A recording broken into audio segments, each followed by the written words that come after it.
Well, like I said, you can't leave early.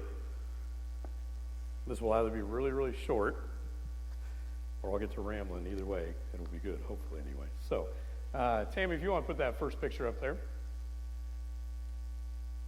In 2013, Time Magazine turned out their 100 most influential pictures, is what they did throughout history. There's many different pictures they went through. No, I do not have all 100 of those. We're not going to take that much time.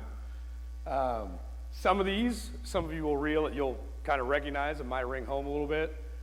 Some of you are probably wondering where that's from or what it may be as we go through. But this was the cover in 2013. Some gentleman on a high-rise sitting on a beam. I don't like heights. I wouldn't even get up that high. You couldn't pay me enough money. Would not happen.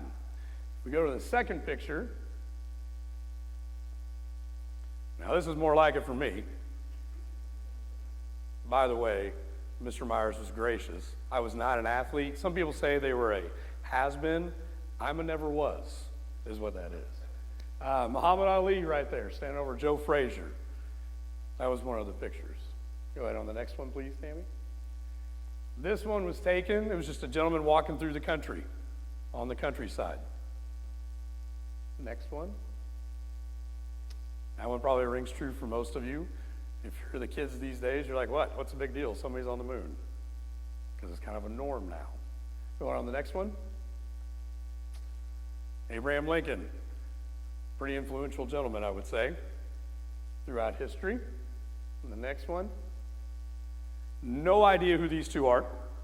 All I know is the gentleman was extremely happy to be back from war, and apparently he had not seen this young lady in a really long time. Next one. For you baseball fans, any idea? Lou Gehrig. This is when he gave his luckiest man on the face of the earth speech before, or when he was diagnosed with what we now know as Lou Gehrig's disease. Next one. There are other pictures of Albert Einstein up there that are a lot better, but I like that one. I thought that was pretty good. So I put that one up there. No, it's not your crazy uncle or grandpa either. And the last one. We're going to come back to that one here in a little bit. But this morning we want to talk about living a life of significance. And I've never met anyone who ever said that they don't want their life to mean something or want to live a life of significance. We would all like to make a difference before we die, I would like to think, whether it's right there with your family or an impact throughout the world. But we want to make sure, we want to know that we did something worthwhile. A lot of those pictures you saw up there, some of those people had great lives of significance. Now, I'm not saying that's what they set out to do. They want to be famous or powerful or anything else like that. But through the lives they lived, the actions they did, the course they took, that's what they did. Because I would venture to say most of us feel pretty good and significant, and we ride pretty high when we feel like we're making an impact. When someone says, hey, I really enjoyed this, or hey, you do a great job of that, and we feel like, hey, we made an impact. And other times, sometimes we feel like we're not making any impact. Sometimes we feel like nobody notices us. No one cares about us. Or even what we're doing does not matter. Now, I looked up the definition of significance in the dictionary, and it says, the quality of being worthy of attention, importance, or of great worth. Now, I don't like to say that Webster is wrong, but I disagree. I would say that definition ties more to success than it does living a life of significance. Because success really comes down to being about you, about what you did. Those gentlemen, ladies, anybody up there, for the most part, what we saw, you could pinpoint who they are. If not, you could put the picture in Google, hit enter, and you could find out who they are. Agree? Because they're pretty successful in what they did. But significance is about others. I don't know about you, but I don't need to be famous. I don't need to be powerful. I don't need to be on Fox News or CNN or ESPN or any of those other outlets. Because I just don't need that. And honestly, very few of us ever get to be a Muhammad Ali. Very few of us ever get to be an Abraham Lincoln. Very few of us get to be an Albert Einstein. Some of you have hair like Albert Einstein, but you're not quite as famous as he is. But many times people miss the significance of life and they chase the success of life. But even then, at the end, they realize they kind of messed it up. So today, we're going to take a look at a life of significance. If you would please turn in your Bibles to Jeremiah chapter 1. We're going to focus mainly on one verse this morning.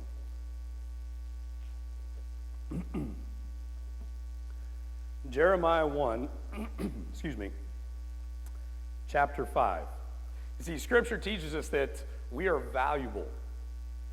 And we're not valuable because of how good looking we are, how tall, short, any of those other things, what great characteristics you may have. You are valuable because you were made by God, not because anything that you have done.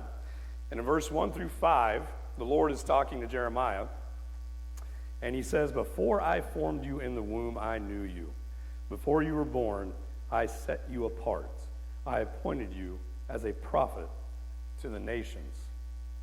Now, from the minute you were born, you were a treasure to God. Now, we may not know that right when we're born, and we forget that. I forget that. Because like I said earlier, sometimes we get tied into how other people make us feel. The kids these days, we've talked about it time and time again. My children are some of the worst. It's like you see them taking a picture with their phone, they're like, "Ooh," making weird faces. I'm like, "What are you doing?" "Oh, that's Be Real, Dad." Okay. Be real what? "No, Dad, it's Be Real." What is Be Real? "Oh, you just have to take a picture and it sends us an alert and we take a picture of where we're at and that's us being real." Okay. You want to be in it? No. Keep your phone away from me. I don't. But that's what they do. And then what they do is they get on their posts and they look on TikTok or Snapchat or Instagram and how many likes did my post get? And 98% of these people, they don't even know. They have no idea who they are. "Ooh, Joey from California liked my picture." "Who's Joey?" "I don't know. He's from California. But he liked my picture." Oh my. And that makes you feel good? Yeah. How many views did you get? "Oh, like 1.1 million views, Dad." Really? You get that many views? Sad part is you get paid to do that nowadays. Nobody wants to pay for this, by the way. I'm not going to post that up there. But really, you're not unique because of what you post. You're not unique and special because of what you do or how much money you make or anything else like that. You are unique and special because God, the one who created the earth and everything around you, created you and said you are. So just as Jeremiah was set apart and appointed by God, some of you, actually all of you, have been set apart and appointed by God as well. Some of you have been called to be a teacher. We, as teachers, as educators, know some days you wonder if you're making an impact. There are days you see this? This is why. And some of you are laughing because I've had you. Maybe you've been called to be the CEO of a company, of a business. Maybe you run your own business. Maybe you're a farmer or a missionary. Either way, you've been called to a life of significance because God gave you that purpose. And he gave you that purpose not because of what the job is, but because of how you do your job. See, God made you in this great plan. Now, you may say, "Hey, I'm not famous, I'm not powerful, I'm not wealthy." I know Mr. Myers likes to say, I remember when I first got here, he goes, "Well, what do you do?" I said, "Well, I'm just a teacher." He says, "You're not just a." You're right, I'm not. And neither are you, no matter what it is you do. You see, God gave you that purpose and he appointed you to that. Some of us have taken a long time to figure that out. Guilty as charged. But in the eyes of the Lord, you are a great plan. Now, maybe in the world, you might feel a little small. Maybe in your corner office or whatever else it is you're doing, you might feel like you don't make a big difference, but trust me, you do. And many people see it and they know. So, what is the key to a life of significance? Let's go to faithfulness. Your key to significance is faithfulness. What you do is far more important than the job or title that you hold. If you go to Psalm chapter 84, you will flip there with me. Psalm chapter 84.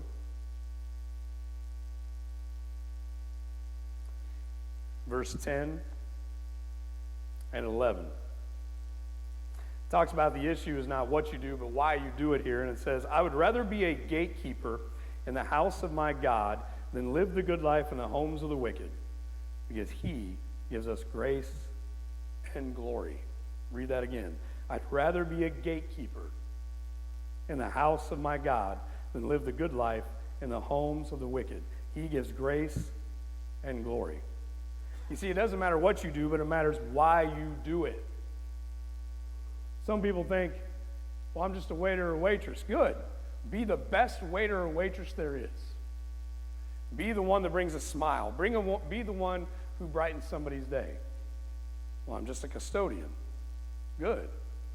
Be the best dang custodian there is. Be the one that everybody wants to clean their building, that wants to clean their room, because you do such a good job. They want you back. CEO, great. Use that title, use that position, because you have a selfless, loving heart. Not because you want the power, not because you want to make all the big decisions, not because you wanted all the money and the boats and the cars and everything else, but because you can use that to impact somebody else. So there's a quote that I came across a few years ago, and it says, if God calls you to be a street sweeper, never stoop down to become a king.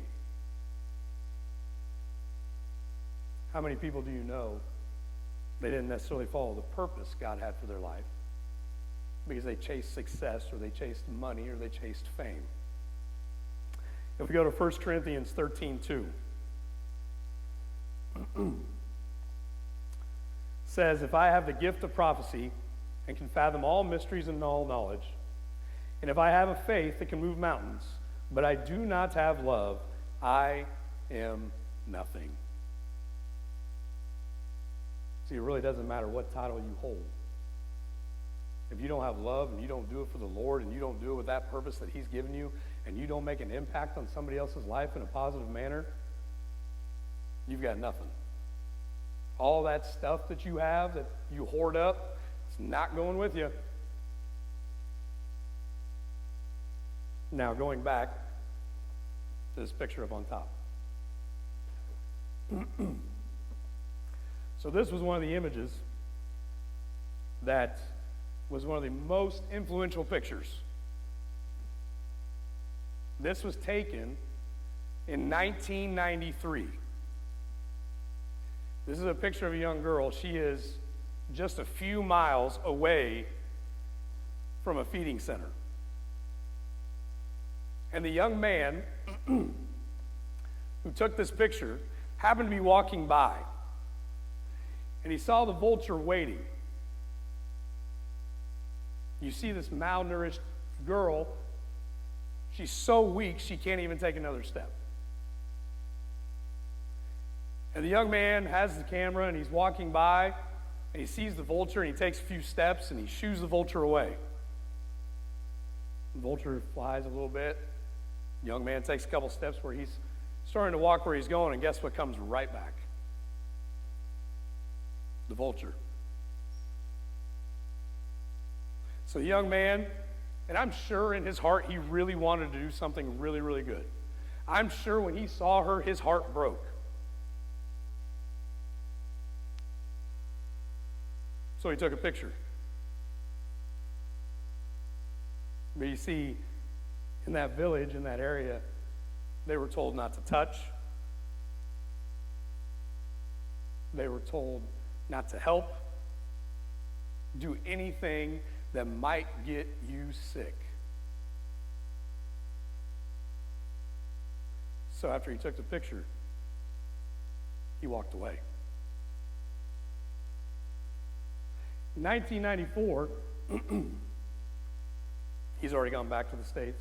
In 1994, the New York Times published this. Or 93, pardon me, they published it in 94, let me back up. In 94, he wins the Pulitzer Prize. Now, if you're not familiar with photography, that's the biggest award that you can get. You have hit the pinnacle. You are the man. After he's awarded the Pulitzer Prize, 4 months later, he ends his life.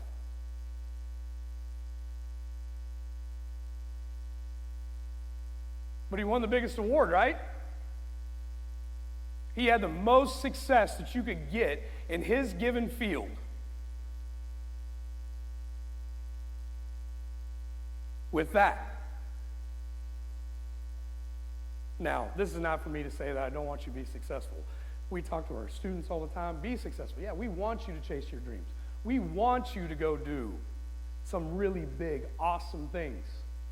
But make sure you're chasing the right thing.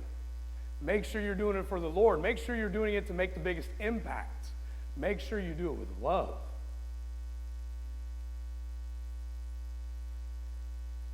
Make sure you're doing it to chase significance, not success. Because success, that's just about you. Significance, that's about somebody else. That's about other people. See, that man, that picture gave him the success he wanted. Again, it was right there. The greatest honor you can ever have. But it wasn't enough. Not even close. So my question is, what's going to be enough for you? Need your name in the paper? Need more money? Need that fancier car? Take that trip? See, success is great, and you can do a lot of things with it, but it won't fulfill you. See, a life of significance, that is fulfilling. When you can make an impact on others, when you can make a positive influence, because that's what Christ has called us to do, you make an impact for others. And if I remember right from Scripture, that's the Great Commission. Tell others about me. Focus on Jesus. See, when you do focus on Jesus, it can be life-fulfilling, it can be life-changing. And if you do that, one day, I believe, you get to stand in heaven and before God, and he gets to tell you, good job. Nice job. Good and faithful servant. And it won't be, good job, D. You got all the money you could possibly get. Good job, D. You got this title. Good job, D. You did all these wonderful, great things, and you collected all this stuff. No. See, that young man, the cost was too high for him. He couldn't pick her up. He couldn't give her a hug. He couldn't take her to the feeding center. He left her because the cost was too much.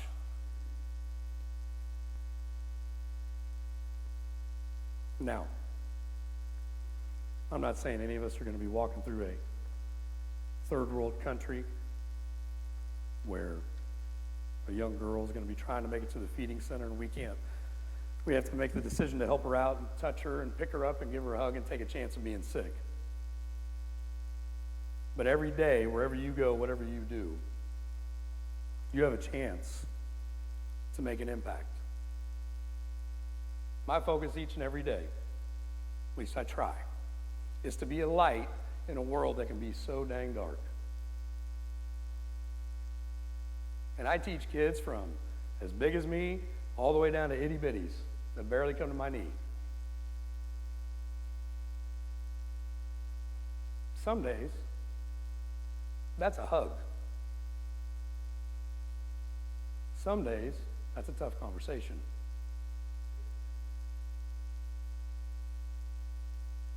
Some of you are living that out right now.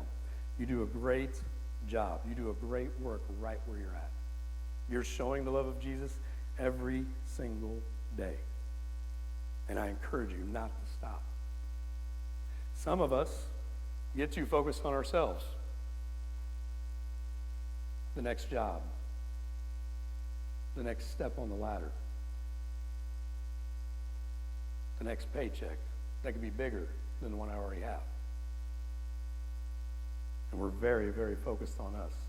But I really, really think that it would be a lot better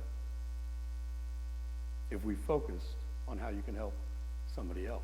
Because sitting in this room, no matter how old you are, there are world changers, continent changers, family changers. And if you're willing to go all in, if you will go all in for Jesus, imagine what you could possibly do and the impact you could have, no matter the cost. But see, some of us aren't willing to pay that. Because if we're honest, if we walk by, we may not be a photographer, but we might have the same thought. I want to do something, but they said don't touch them. I might get sick. And if I get sick, then what about my kids? Pretty sure that's somebody else's daughter. Now, this wasn't intended to bring the mood down on anything, by the way, so I apologize if that's what it is. But when I was prepping for this, it kind of hit home. It was one of those things where you do a little self-reflection, you're like, man. Then you come back across this and you're like, what if that was one of mine?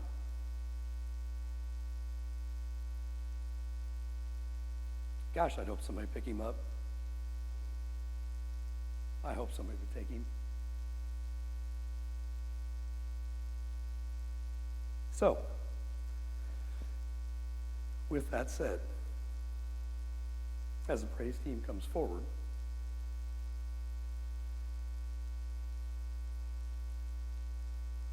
maybe you have done a great job. Maybe you're sitting there thinking, D, I think I've done pretty good on that. Good. Please continue, because we need it. Maybe you're sitting there thinking, like, I haven't done as well as I should have, or I can do better. And that's okay, because trust me, we all can. Or maybe you're sitting there thinking, I'd really like my life to be fulfilled. I want to stop chasing the next rung on the ladder. I want to stop chasing the next paycheck. I don't want to win a Pulitzer Prize, but be unfulfilled. And if that's you, if you have a decision to make, if you need to rededicate, please come forward as we stand and sing.